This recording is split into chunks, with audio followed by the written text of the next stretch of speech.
I've been a coroner for 17 years. 17 years of steel tables and fluorescent lights, of latex gloves, and the chemical bite of formaldehyde mixing with something older, something earthier. You develop a kind of armor in this job, a clinical detachment that lets you see a body as simply a puzzle to solve, questions to answer, forms to fill out.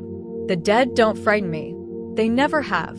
The morgue at County Medical has a particular stillness to it. It's not silence, exactly. There's always the low hum of refrigeration units, the occasional drip from the industrial sink, the buzz of lights that flicker just enough to remind you they need replacing. The air tastes metallic, tinged with disinfectant, and something underneath that you never quite get used to, no matter how many years you spend down here. But it's predictable, routine, safe even. I've processed over 3,000 cases. Traffic accidents, suicides, homicides, natural deaths. I've seen bodies burned beyond recognition, bodies pulled from lakes after weeks, bodies so fresh they still held the warmth of life in their skin. I've learned to read them like books, the story written in lividity patterns, in the angle of a wound, in the subtle chemistry of decay. The dead speak if you know how to listen, but they speak in predictable ways. They follow rules, or at least I thought they did. Most nights down here are unremarkable. I arrive at 6, review the intake log, prepare my instruments, dictate my findings, and file my reports. The work is methodical, meditative, almost.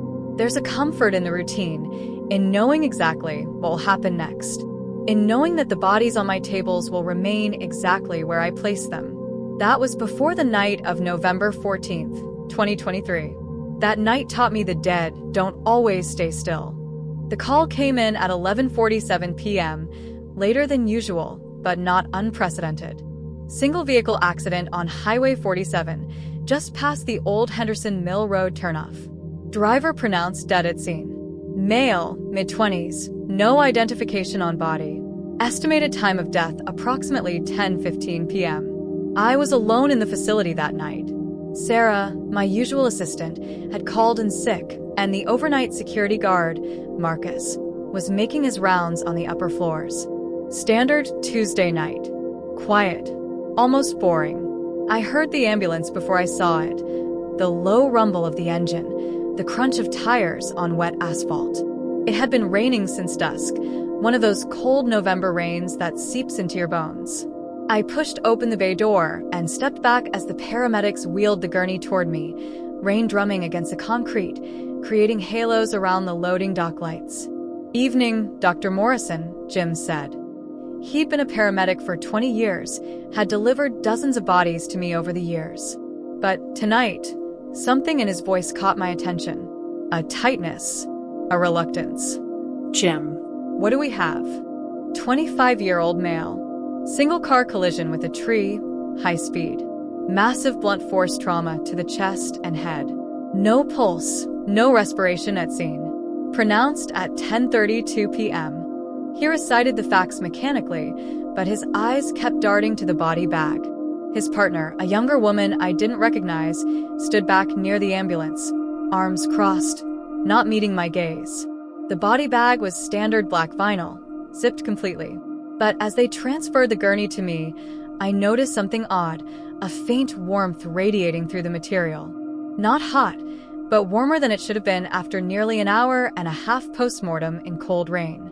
"Odd night," Jim muttered as he handed me the preliminary report. Radio kept cutting out near the accident site. Lot of static. And the air. He paused, shaking his head. "Never mind. Just sign here." I signed the transfer form and watched them leave, noting how quickly Jim moved back to the ambulance, how neither of them looked back.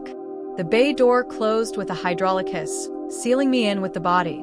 I wheeled the gurney into examination room 2, the wheels squeaking against the linoleum.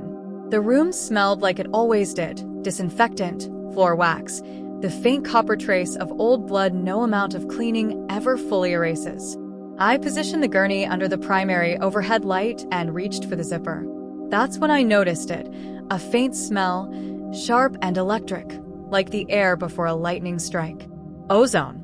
I paused, hand on the zipper pull, and looked around the room. Everything was normal. The instruments laid out on the side table, the scale waiting in the corner, the recording equipment ready. But that smell lingered, making the hair on my forearms stand up. And there was something else, a sensation I couldn't quite name, like static electricity building on my skin. When I finally gripped the zipper to pull it down, I felt a small shock, sharp enough to make me jerk my hand back. I stood there for a moment, flexing my fingers, listening to the hum of the refrigeration units in the next room, the tick of the wall clock, the drip, drip, drip from the sink. The fluorescent lights flickered once, then steadied. Just a long day, I said aloud to the empty room. My voice sounded thin in the sterile space. I reached for the zipper again and pulled it down in one smooth motion, folding back the vinyl to reveal the body inside. The victim was a white male, mid-20s as reported, with dark hair matted with blood. The damage was extensive but localized. The left side of his skull showed significant trauma, the kind you see in high-speed impacts. His chest was crushed inward, ribs clearly broken beneath the torn shirt. Both eyes were closed. His hands, surprisingly unmarked, were pale and still. I documented his clothing: a gray t-shirt, jeans, black sneakers. No wallet, no phone, no keys. The paramedics had already noted this at the scene. John Doe number 1847. That's what he'd be until someone claimed him or we matched him through dental records or fingerprints. I pulled on fresh latex gloves, the snap echoing in the quiet room. Clicked on my voice recorder. November 14th, 2023. 11:58 p.m. Subject is an unidentified male, approximate age 24 to 26 years. Height approximately 5'11", weight estimated 170 pounds. Presenting with severe blunt force trauma consistent with high-speed motor vehicle collision.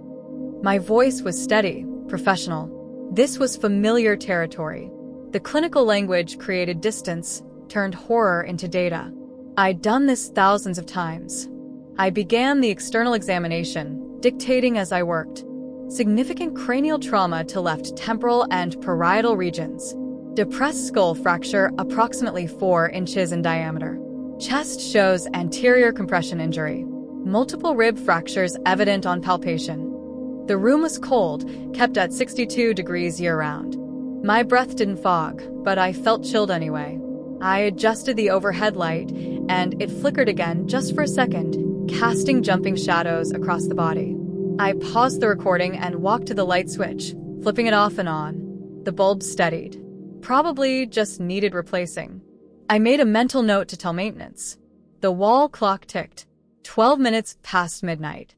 The sink dripped, a steady rhythm that usually faded into background noise, but tonight seemed loud.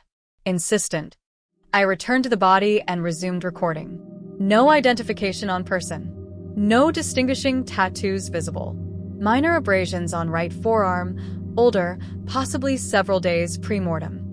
I began photographing the injuries, the camera flash illuminating the damage in stark white bursts. With each flash, I noticed the body's position seemed slightly different, though I knew that was impossible. Just the angle, my position, the shift of shadows. The mind plays tricks in this kind of work, especially late at night, especially alone. I set down the camera and reached for the wound swabs. Time to collect trace evidence from the head trauma. I leaned in close, positioning the swab near the lacerated skin along the skull fracture. That's when his finger moved. It was barely perceptible. The right index finger. A twitch. A small flexion of the distal joint, maybe a quarter inch of movement. But I saw it. Clear as day. I straightened immediately, swab still in hand, staring at the body's right hand. The fingers were motionless now. Pale. Waxy. Absolutely still. Post-mortem spasm. I'd seen it before. Muscles releasing, neural pathways firing their last random signals. Perfectly normal. Perfectly explainable. Note, I said into the recorder, keeping my voice even. Observed minor muscle spasm in right index finger at 12:14 a.m. Consistent with post-mortem muscular activity. Ambient temperature 62 degrees. Time since pronouncement approximately 90 minutes. I'd seen this in fresh bodies before. I'd written papers about it in graduate school. The body is an electrical system, and sometimes that system takes time to fully shut down. Residual ADP in the muscle cells, spontaneous neuron firing, the mechanical release of contracted fibers, cadaveric spasm. Nothing supernatural. Pure biology. I resumed my work, swabbing the wound site, carefully collecting any trace material. But I couldn't shake the image of that finger moving. The timing of it, right as I'd leaned in close, almost as if responding to my proximity. "You're tired," I muttered to myself. "5 bodies yesterday, 3 today. You need sleep." The overhead light flickered again. I glanced up at it, then around the room. Everything was in place. Instruments gleaming on the side table. Counter clean. Recording equipment light blinking steadily. The hum of the refrigeration units continued its low drone from the next room. I labeled the swabs and set them aside, then moved to examine the chest injuries more closely. I'd need to document the rib fractures before proceeding to the internal examination. I pressed gently against the sternum, feeling the broken bones shift beneath the skin. And in the silence, beneath the ticking clock and the dripping sink, I heard something else. A low rumble. Deep. Almost subsonic. Like distant thunder. But inside the room, I stopped, hands still on the body's chest, listening. The sound faded. Or maybe it had never been there at all. Maybe it was the building's old HVAC system. The groan of pipes. The settling of concrete and steel. But my pulse had quickened. I could feel it in my throat, in my temples. A primitive response my rational mind rejected, but my body insisted upon. I've processed bodies burned beyond recognition, their skin cracked and blackened like charcoal. I've reconstructed skulls shattered by gunshots. I've cataloged the injuries of children, which is the worst work there is.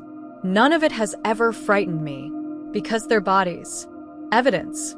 Puzzles. They're not people anymore. They can't hurt you.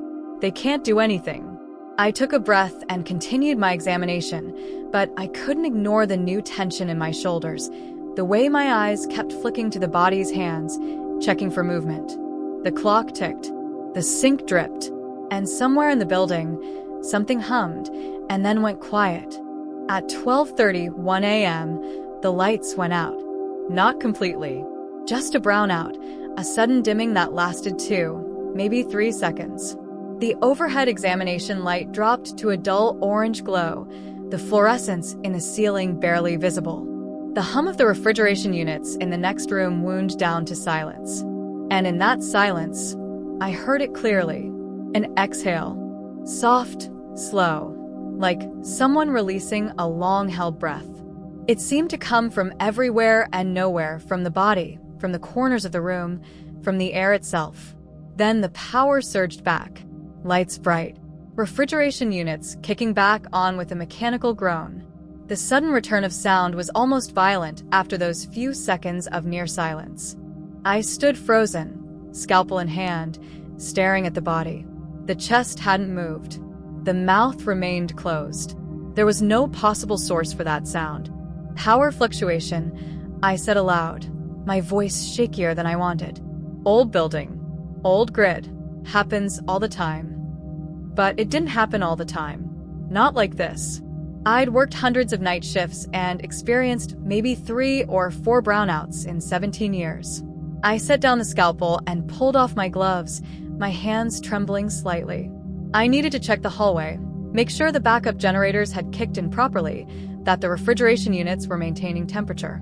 Standard procedure after a power event. I walked to the door, my footsteps echoing on the linoleum. The hallway was empty, lit by overhead fluorescence that buzzed slightly louder than usual. I checked the thermostat on the wall outside the examination room. 61 degrees. 1 degree below normal, but recovering. The building was quiet. Too quiet. Usually, I could hear Marcus's footsteps somewhere above, the creak of doors, the distant sound of the freight elevator. But now there was nothing except the hum of electricity and my own breathing. The air felt different. Colder, yes, but also thicker somehow. Heavier. Each breath seemed to take more effort.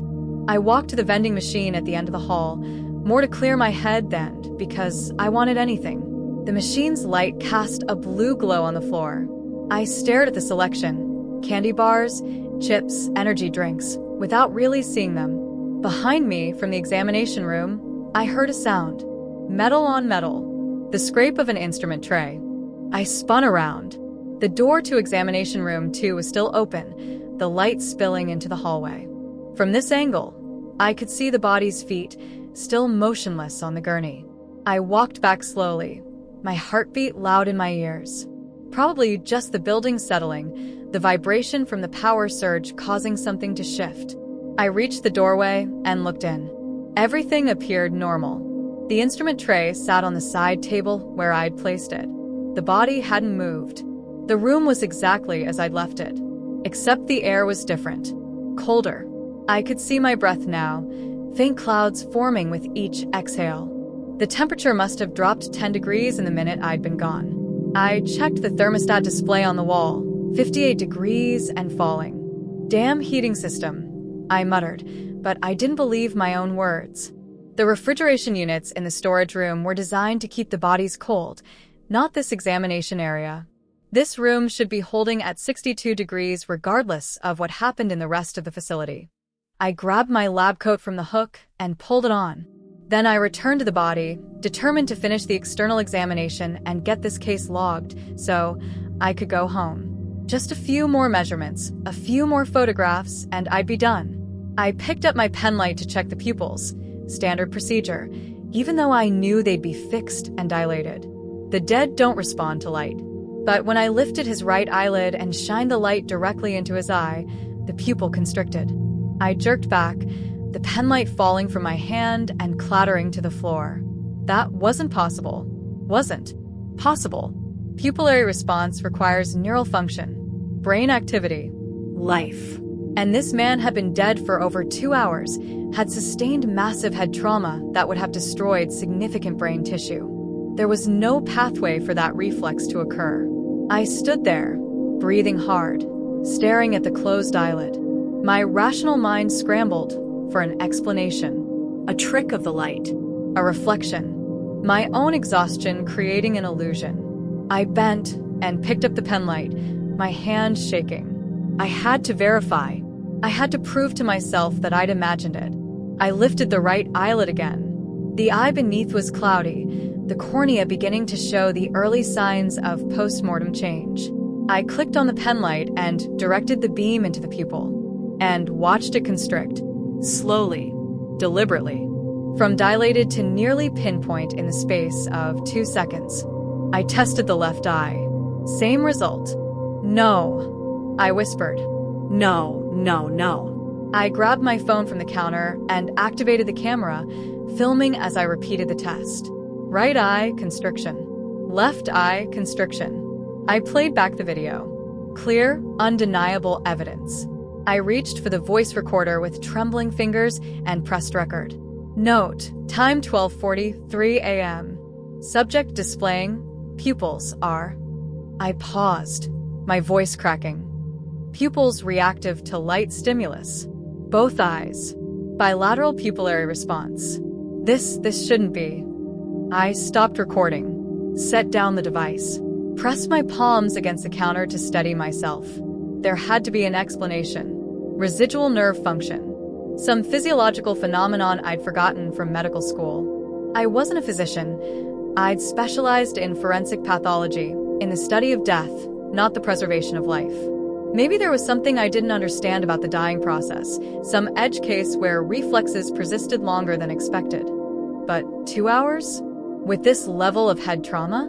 I looked at the body, really looked at it, for the first time since I'd started questioning my own sanity. The skin was pale, but not yet waxy. The lips were slightly parted. The chest crushed, but still intact. And underneath all the damage, underneath the blood and the broken bones, there was something I couldn't name. A presence. I picked up my stethoscope. My hands were shaking so badly I almost dropped it. I placed the diaphragm against the chest, over where the heart should be, and listened. Static. Electrical interference. Like my stethoscope was picking up a radio signal. I moved it to a different location. Same sound. A crackling, buzzing static that made my ears ache. I pulled the stethoscope away and stared at it. 17 years I'd been using this equipment. It had never malfunctioned, never picked up interference. The clock on the wall read 12:47 a.m. Time had become syrupy, moving too slow, each second stretching impossibly long. I needed to call someone. Dr. Reeves, the chief medical examiner, or Marcus, security. Someone who could witness this, confirm I wasn't losing my mind. I reached for my phone again, and behind me, I heard the unmistakable sound of metal scraping against metal. I turned slowly, phone clutched in my hand. The instrument tray had moved. Not much, maybe an inch to the left, but I hadn't touched it. Nothing had touched it. Then, as I watched, frozen in place, one of the scalpels rolled off the tray and clattered to the floor. The body remained motionless. The room was still, but the air had grown even colder, my breath now forming thick clouds, and somewhere in the building I could hear a sound like wind, though we were in the basement with no windows, no vents large enough to create that kind of rushing air. My phone rang, the sudden noise making me gasp. Marcus's name on the screen. Yeah, my voice barely worked. Dr. Morrison? You okay down there? Just saw all the lights flicker on my monitors. Want me to come check the breaker? I stared at the body, at the scattered instruments, at the fog of my own breath in the frigid air. No, I said. I've fine. Just finishing up. You sure? You sound. I'm fine, Marcus. Thanks. I ended the call, set down the phone, looked at the body that wasn't supposed to have reactive pupils, wasn't supposed to create electrical interference, wasn't supposed to make instruments move. That's when I noticed something I'd somehow missed before. The toe tag, the identifying label we attach to every body that comes through. It was still there, tied to the right big toe. But the information on it had changed. When I'd first processed the body, I'd written John Doe number 1847, DOA 10:32 p.m., Highway 47. Now it read something else. The handwriting wasn't mine. The ink was darker, fresher. I'm still here. I stood paralyzed, staring at those 3 words. The logical part of my mind screamed that this was impossible, that someone was playing a prank, that I'd written those words myself in some fugue state and forgotten. But I knew my own handwriting. This wasn't it. I needed to leave. To get out of this room, lock the door, call Dr. Reeves and tell him, what? That a corpse had written a message? That pupils were responding and instruments were moving, and the laws of biology I'd spent my career studying had somehow stopped applying? I took 1 step backward, toward the door. The overhead light flickered again. Longer this time. 3 full seconds of dimness, of shadows growing thick and wrong. When it brightened again, I saw that the body's head had turned. Just slightly. Just enough that it was no longer facing straight up but angled toward me. Toward where I stood rooted to the floor, every muscle locked, my breath coming in short gasps. I tried to speak, tried to move, managed neither. The temperature continued to drop. It had to be in the 40s now, maybe lower. Ice was forming on the metal instruments. Frost crept across the surface of the examination table, and the body's chest rose. Slowly, impossibly, drawing in air through lungs that should have been collapsed, through a trachea that should have been crushed. The exhale came out visible. A cloud of condensation that drifted toward me carrying that smell of ozone, of electricity, of something else underneath, earth and rain and copper. I tried to back away. My legs wouldn't respond. Some primitive part of my brain had shut down all non-essential functions, leaving only the capacity to observe, to witness, to record for whatever eternity came after this moment. The body's right hand moved. Not a twitch this time. A deliberate motion. The fingers flexed, then relaxed. Then the left hand. The arms shifted, elbows bending, palms pressing down against the examination table. And with a sound like air escaping a punctured tire, the body sat up. Not all the way, just the upper torso, rising from the table in a slow, controlled movement that should have been impossible with crushed ribs and massive internal trauma. The head, with its terrible fractured skull, rolled forward until the face, pale, bloodied, definitely dead, was level with mine. The eyes opened, both of them, Cloudy. unfocused, but open, and looking at me. I know what I saw. I know what happened.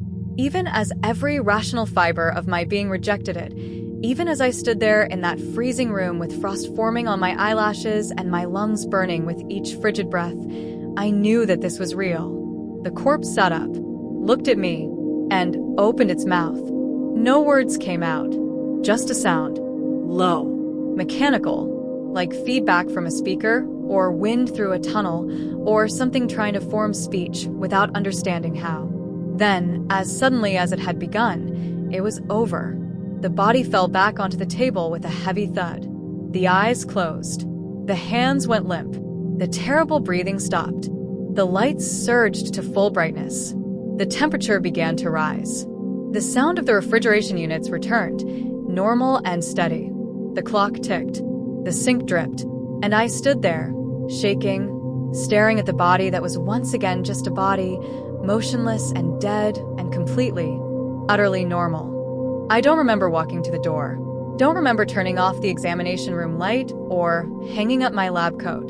The next thing I clearly recall is sitting in my office upstairs, door locked, lights on, hands wrapped around a cup of coffee I couldn't drink because they were shaking too badly. My phone said 1:23 a.m. 36 minutes had passed since the first brownout. 36 minutes that had contained an impossibility. I wanted to run, to grab my keys and drive home and never come back, to find a different career, a different life, somewhere far from basements and bodies and the terrible understanding that everything I thought I knew about death was wrong. But I'm a scientist, a professional, someone who deals in evidence and proof. And despite the terror still coursing through my veins, despite the way my hands shook and my breath came too fast, I knew what I had to do. I had to check the security footage. The security office was on the first floor, a small room lined with monitors showing various areas of the building. Marcus looked up when I entered, concern crossing his face. "Dr. Morrison, you look like you've seen a ghost." The irony wasn't lost on me, but I managed a weak smile. "Just a rough case. Marcus, I need to review tonight's footage from examination room 2. There was a procedural issue I need to verify." He nodded, pulling up the appropriate feed on his computer. "What time frame?" "Midnight to 1:30 a.m. He queued up the footage and stepped aside, letting me take the chair. I clicked play, my heart hammering. The timestamp read 12 a.m. I watched myself wheel the body into the room, position it under the light, begin the examination. Everything looked normal, professional, routine. 12:14 a.m. I'm leaning in with the swab. On the footage, nothing moves. The body's hand remains completely still. But I remember seeing the finger twitch. I remember it clearly. 12:30, 1 a.m. The lights dim. I see myself freeze, look around. The footage is darker during the brownout, grainy, but I can make out my silhouette. I watch myself stand there for several seconds, then walk to the door and step into the hallway. But here's what the footage shows. The body never moved, never exhaled, remained exactly as I'd positioned it. I fast forward to 12:43 a.m. when I tested the pupils. On the screen, I see myself lift the eyelids, shine the light, jerk back, and drop the pen light. My reaction is clear: fear, shock, disbelief. But the body's reaction? Nothing. No pupillary response visible. The eyes simply reflect the penlight's beam, dead and glassy. My hands grip the edge of the desk. That's not what happened. Marcus glances at me. "You okay, Doc?" I don't answer. I continue watching. At 12:47 a.m., I see myself turn around quickly, as if responding to something. I pick up the phone, talk briefly, then hang up. On the footage, nothing in the room has moved. The instrument tray is exactly where I placed it. No scalpels on the floor. And then comes 1:07 a.m., the moment I remember most vividly. The moment the body sat up. On the footage, I watch myself standing frozen, staring at the examination table. My posture screams terror, shoulders hunched, hands raised defensively. backing slowly toward the wall. For nearly 30 seconds, I stand like that, not moving, barely breathing, like someone watching something horrible unfold. But the body on the table never moves, never sits up, never opens its eyes. The footage shows only me, reacting to something that, according to the camera, simply wasn't there. No, you whisper. No, that's wrong. That's not what happened. I rewind to 1:07 a.m. and watch again. Same thing. I'm terrified of nothing. The body lies motionless while I cower against the wall, my mouth open in what looks like a silent scream. Dr. Morrison? Marcus's voice is gentle but worried. Maybe you should go home. Get some rest. You've been working a lot of overtime lately. I ignore him, scrubbing through the footage, looking for anything that matches my memory. But it's all the same. The camera shows a woman alone in a room, performing an autopsy on a completely normal, completely dead body, and at some point in the process, losing her grip on reality. Except, I pause at 12:31 a.m. during the brownout. The image is dark, corrupted by the power fluctuation. And in that darkness, for just a fraction of a second, I see something. A glitch, maybe. Or maybe. I lean closer to the screen, play it frame by frame. The lights dim. The image darkens. And for one single frame, barely visible through the grain and static, I see 2 points of light where the body's face should be. Reflected light, probably. Or a compression artifact. But they look almost like eyes. I rewind and play it again. The lights flicker. One frame of those 2 points of light. Then darkness. Then the lights return, and everything is normal. Did you see that? Ask Marcus, pointing at the screen. He leans in, squinting. See what? Right there. During the brownout. Those 2 lights. He shakes his head. Just video noise, Doc. Happens during power fluctuations. The cameras don't handle brownouts well. I sit back, my mind racing. Either I experienced a complete psychotic break, or the camera didn't capture what actually happened. But which was more likely? Which was more plausible? A dead body defying all laws of biology and physics, or a stressed, overworked coroner hallucinating? I know which answer makes sense. But I also know what I saw. What I felt. The cold. The electrical smell. The impossible movement. I need to see the body, I say, standing abruptly. Marcus frowns. You sure that's a good idea? You seem pretty shaken up. I have to finish the examination. Document everything properly. I can't just leave it incomplete. He looks uncertain but nods. Okay, but I'm coming with you. Just in case.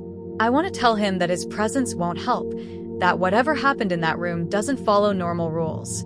But instead, I just nod and lead the way back downstairs. The hallway to examination room, too, feels longer than before. The fluorescent lights buzz overhead, casting everything in that familiar greenish tint. My footsteps echo. Marcus's keys jangle on his belt. Normal sounds. Safe sounds. I push open the door to the examination room. The body is gone. The examination table is empty. Clean. No blood, no trace evidence, no indication that a body had been there at all. The instrument tray sits neatly on the side table, all tools accounted for, perfectly arranged. Even the scalpel I'd dropped, the one I'd heard clatter to the floor, is back in its place. What the hell? Marcus moves past me, checking the room. Where's the body? Did someone move it to storage? I walk to the table, running my hand over the metal surface. It's dry. Room temperature. No sign of the frost I'd seen earlier. I check the toe tag box on the counter. Empty. Check the floor where the scalpel fell. Nothing. The paperwork, I say, moving to the desk where I'd set the intake forms. I had the transfer papers from the paramedics. The desk is bare except for my voice recorder. I pick it up, my hands shaking again. I press play. Static. Pure static. No voice. No documentation. Just white noise that makes my teeth ache. I fast forward through the recording. More static. I skip to the end, same thing. Every word I dictated, every careful observation and measurement, reduced to meaningless electromagnetic noise. Marcus is on his radio. Jerry, you there? Did anyone move a body out of exam room 2 tonight? The response crackles through. Negative. No body transfers logged after 9 p.m. I'm already moving, heading toward the intake office where we log all new arrivals. The logbook sits on the counter, a thick binder we're required to maintain even though everything's digitized now. I flip to today's date, November 14th. 3 entries. A drowning victim at 2 p.m. A hospice death at 5 p.m. A suspected overdose at 8 p.m.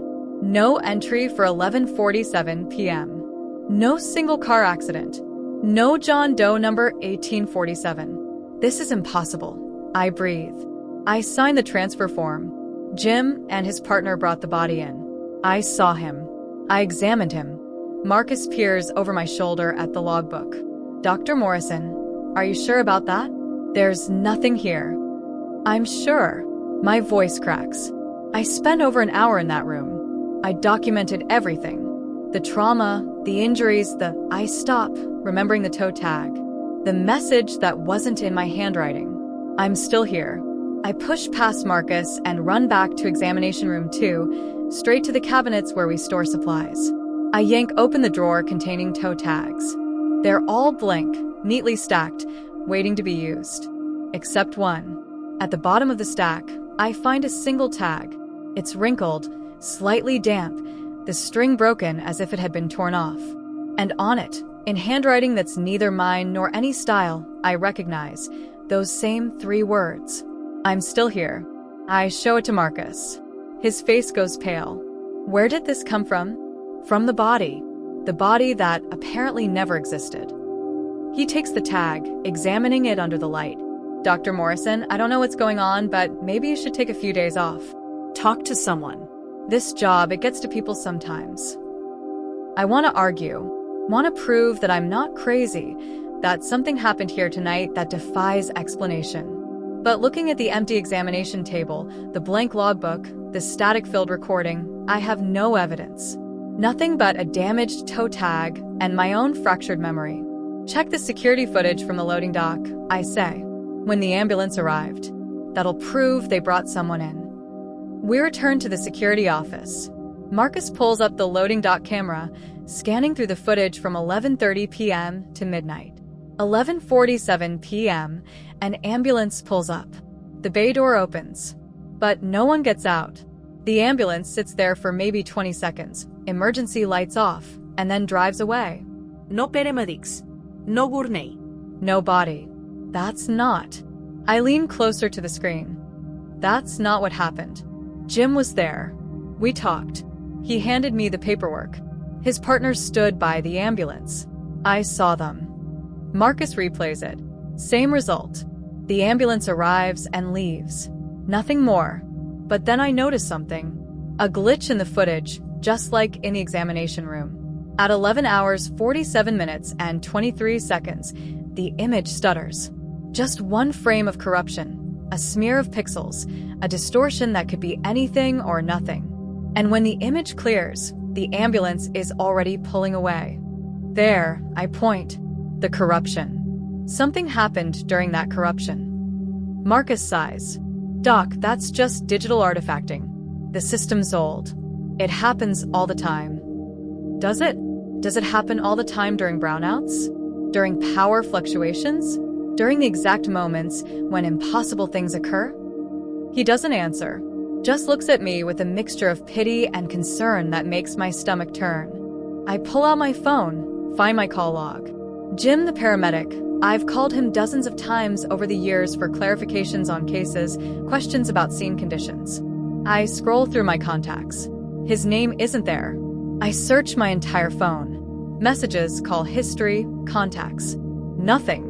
No record of anyone named Jim, who works as a paramedic. No record of the call I made to coordinate the body transfer. I need to go home, I say quietly. Marcus nods. I think that's a good idea. I'll walk you to your car. We ride the elevator in silence. The building feels different now, not haunted exactly, but uncertain. Like reality itself has become unreliable. We pass the main autopsy suite, the storage room with its wall of refrigerated drawers, the administrative offices. All empty, all normal. At the entrance, Marcus holds the door open. The rain has stopped, leaving the parking lot slick and reflective under the sodium lights. My car sits alone in the staff section. "You gonna be okay to drive?" he asks. I nod, though I'm not sure it's true. "Marcus, if I came to work tomorrow and asked you about tonight, what would you tell me?" He considers this carefully. "I'd tell you that you worked late on a Tuesday, seemed stressed, checked some security footage, and went home around 2 a.m. Nothing unusual. And if I told you about the body, I'd say you needed rest. That this job takes a toll, and sometimes our minds play tricks on us." I almost laugh. Almost. What if I told you I don't think my mind played tricks? What if I told you I think something else happened here tonight? Something that doesn't want to be remembered or recorded or acknowledged. Marcus is quiet for a long moment. Then, "I'd say I've worked security in this building for 12 years. And I'd say that there are some nights when things feel wrong. When the cameras catch things that don't make sense. When I hear sounds from the basement that don't match anything on the feeds. I'd say that the dead aren't always as quiet as we'd like them to be." "So you believe me?" "I believe something happened to you tonight. Whether it happened the way you remember it." He shrugs. "I don't know, but that toe tag didn't write itself. And you didn't seem like someone having a breakdown. You seemed like someone who'd seen something real. It's not validation, exactly, but it's something. A crack in the wall of gaslighting I'd been building around myself." "Thank you," I say. "Go home. Get some sleep. And Dr. Morrison, maybe don't mention this to anyone else." "Not yet." I understand what he's really saying. Keep your mouth shut or they'll think you're unfit for duty. Keep this quiet or you'll lose your job, your reputation, everything you've built over 17 years. I drive home through empty streets, every shadow seeming to move, every reflection in my mirrors looking wrong.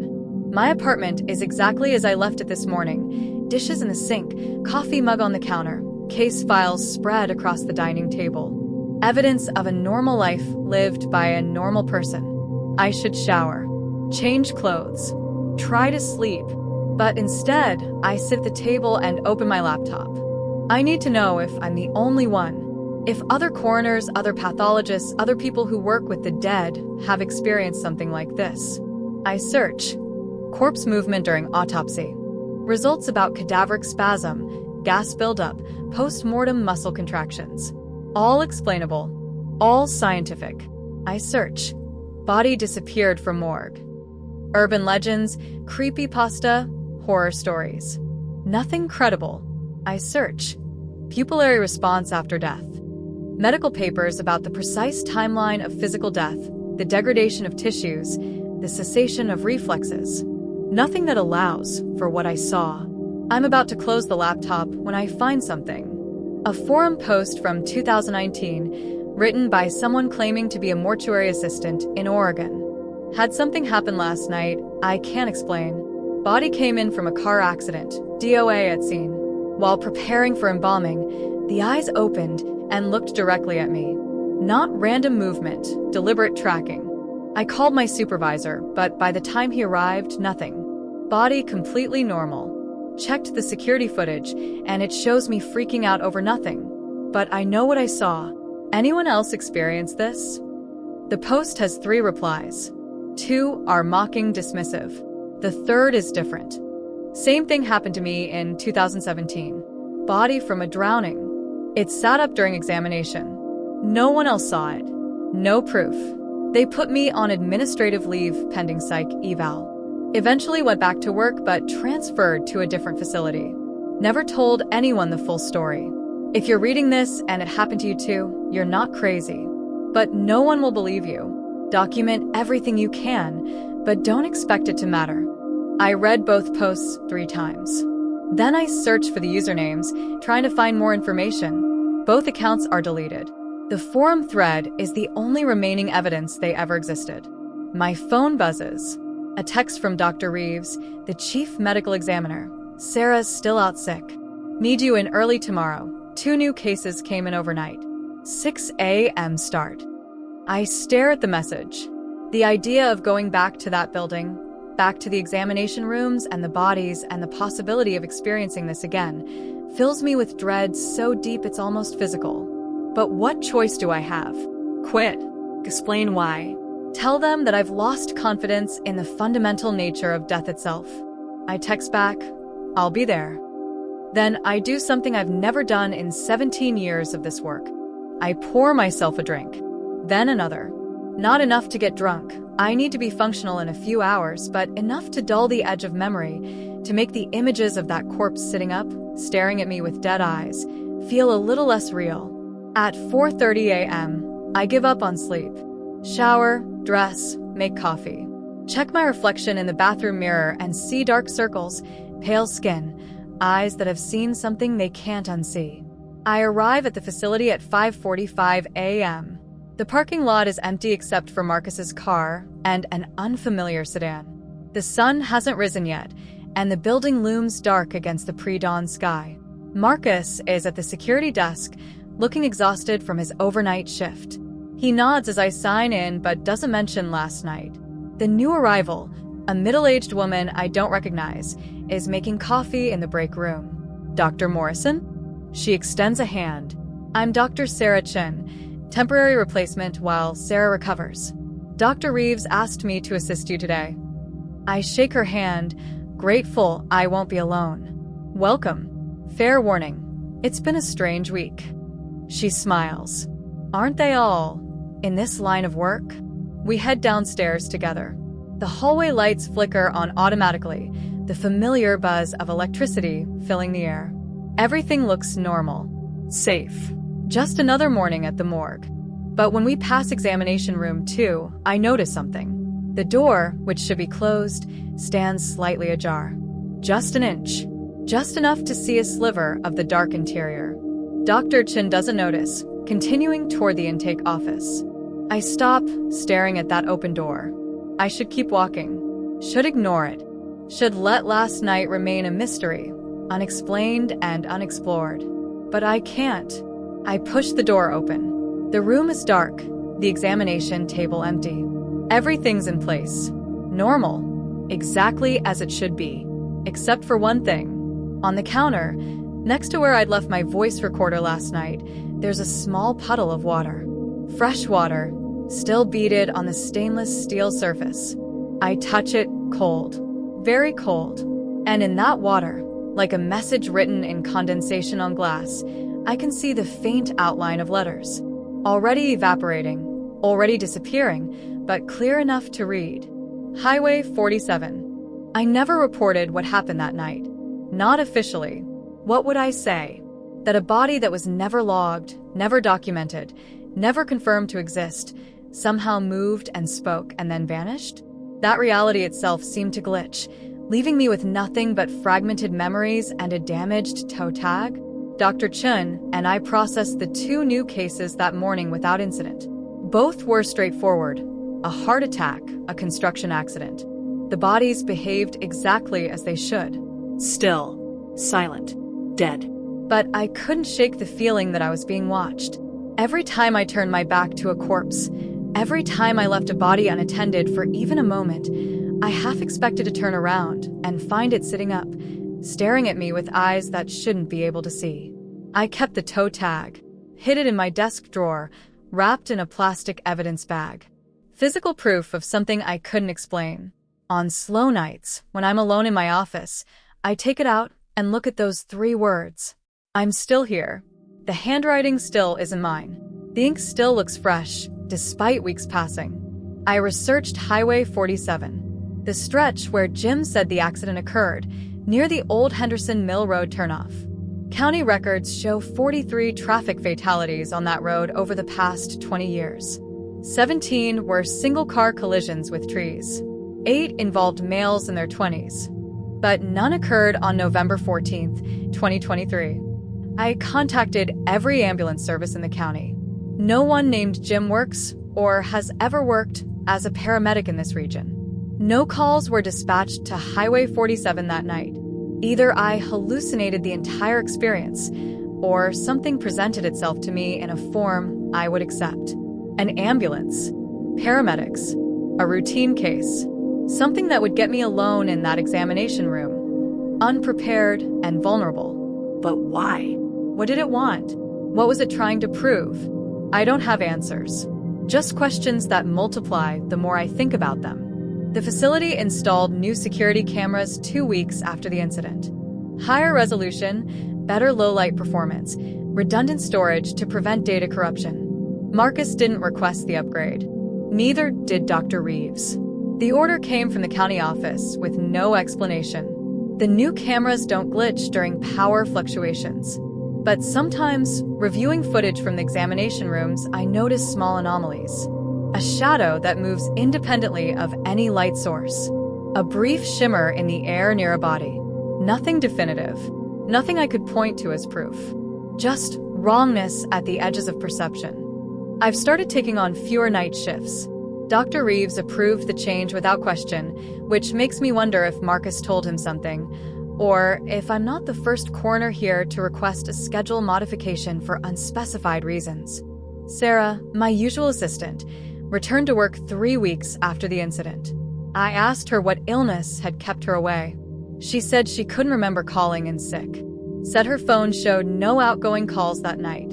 Said as far as she knew, she'd planned to work but never showed up, and the next thing she remembered was waking up at home 36 hours later with no memory of how she'd gotten there. I didn't press. Some questions are safer left unasked. I still do my job. Still examine bodies, document findings, file reports. The work continues because it has to. Because the dead deserve answers, deserve dignity, deserve someone willing to read the stories written in their flesh and bone. But I'm more cautious now, more aware. I've learned that death isn't always as final as we pretend it is. That the boundary between living and dead isn't as solid as our medical textbooks claim. That sometimes something in between, something that was alive and now isn't but hasn't quite accepted the transition, can push back against the absolute nature of ending. People think the dead rest in peace.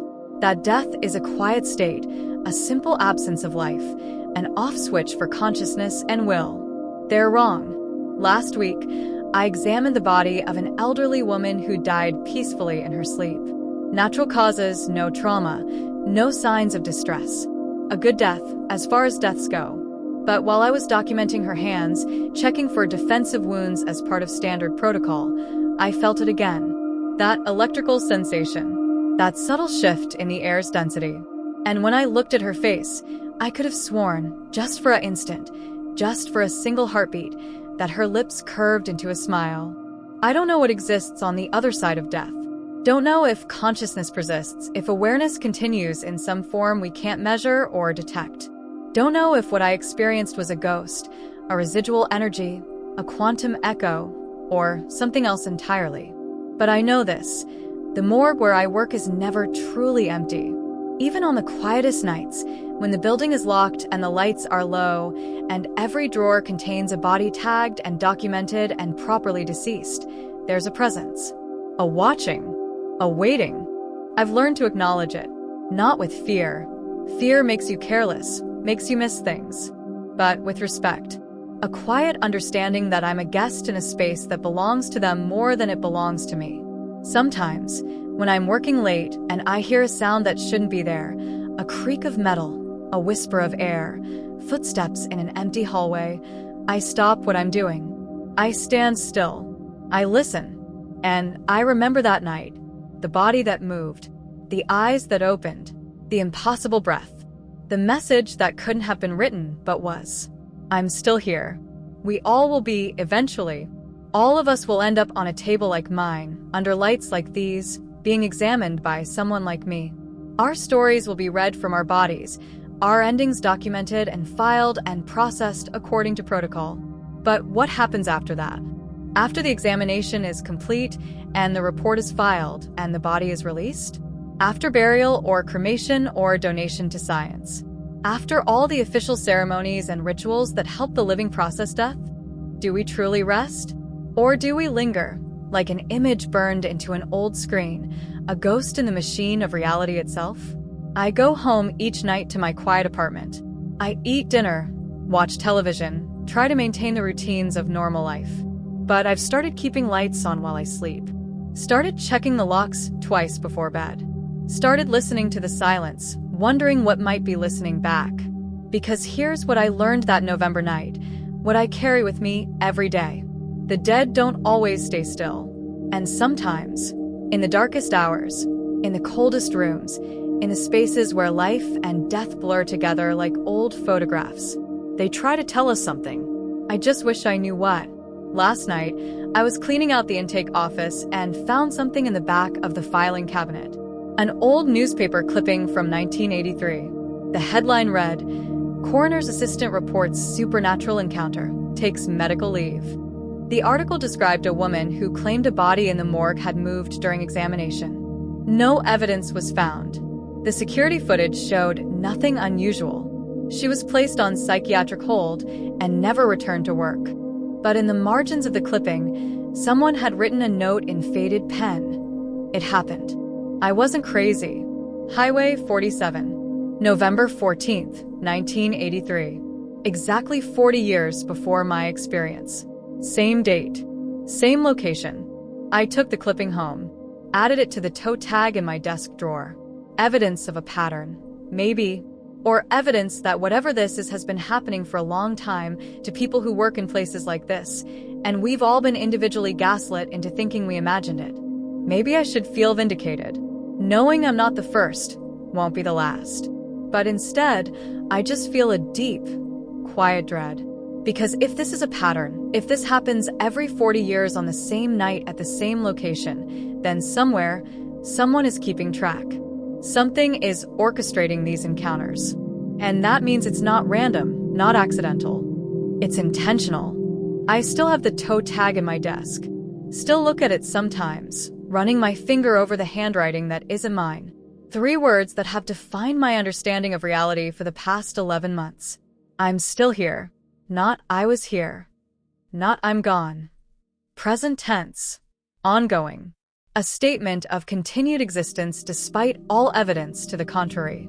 Tonight, I'm back on the night shift. Alone again. Dr. Chun had a family emergency. Sarah called in sick with what she thinks is the flu. It's just me and Marcus and whatever bodies come through the door. The clock on the wall reads 11:45 p.m. In 2 minutes, it will be November 14th, 2024. Exactly 1 year. I'm sitting in my office, door open, lights on, voice recorder running. If something happens tonight, I want documentation. Real documentation. Something that can't be erased or corrupted or explained away. But I'm also afraid. Deeply, viscerally afraid in a way I've never been before in this job. Because what if it happens again? What if the ambulance arrives, the body comes in, the impossible unfolds? What if I'm trapped in some kind of loop, forced to experience this trauma annually, always alone, always without proof? Or worse, what if it doesn't happen? What if last year was unique, and now I'm just a broken person waiting for a trauma that won't return, my mind creating patterns where none exist? 11:46 p.m. The building is quiet. The refrigeration units hum. Water drips in a distant sink. The fluorescent lights buzz overhead. Everything is normal. Everything is wrong. 11:47 p.m. I hear it in the distance. The low rumble of an engine. The sound of tires on wet asphalt. An ambulance pulling up to the loading dock. I stand, legs shaking, and walk slowly down the hallway toward the bay door. My heart pounds so hard I can feel it in my throat, in my temples, in my fingertips. The bell rings. Someone's at the door. I reach for the handle. Pause. My hand hovers over the metal, trembling. From the other side, muffled by the door, I hear a voice. "Evening, Dr. Morrison." It's Jim, the paramedic who doesn't exist. I open the door. He's standing there, exactly as I remember. Same uniform, same tired eyes, same nervous energy.